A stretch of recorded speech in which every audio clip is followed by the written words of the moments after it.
বেশ কদিন আগেই তোমরা দেখেছিলে বাজার থেকে আনা ধনেপাতার গোড়াগুলো আমি একটা টবে বসিয়ে দিয়েছিলাম।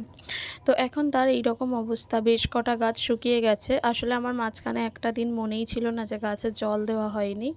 তো যাই হোক, এখন রাতের বেলা আমি গাছে জল দিচ্ছি। পড়িয়ে এসে আমি ১ মিনিটও বসিনি। ১ বালতি জল নিয়ে ছাদে চলে এসেছি। কারণ এখন বেলার দিকটা এত পরিমাণে রোদ থাকে, আমার মনে হয় রাতের দিকেও ছাদে মানে গাছে একবার করে জল দেওয়া উচিত।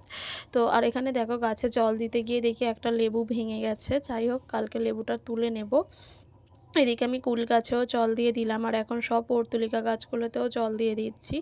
এই দুটো ঘটে কেন জানি না, যতই জল দিই তাও মাটি শুকিয়ে যায়। বাদবাকি টবগুলোতে বা বাদবাকি মালসাতে জল ভিজে অবস্থায় থাকে, কিন্তু ওই দুটো ঘটে একদমই থাকে না। আর এই যে এখানে দেখো, আমার কুল গাছে ২য় দফায় কুল হয়েছে। যদিও এই কুলগুলো আমাদের নেওয়া উচিত হয়নি, কিন্তু দাদা যতক্ষণে আমাদের বলেছে ডাল কেটে ফেলে দিতে, ততক্ষণে আমাদের গাছে ফল চলে এসেছে, তাই আমরা ফেলতেও পারিনি। যাই হোক, এইভাবেই গাছগুলো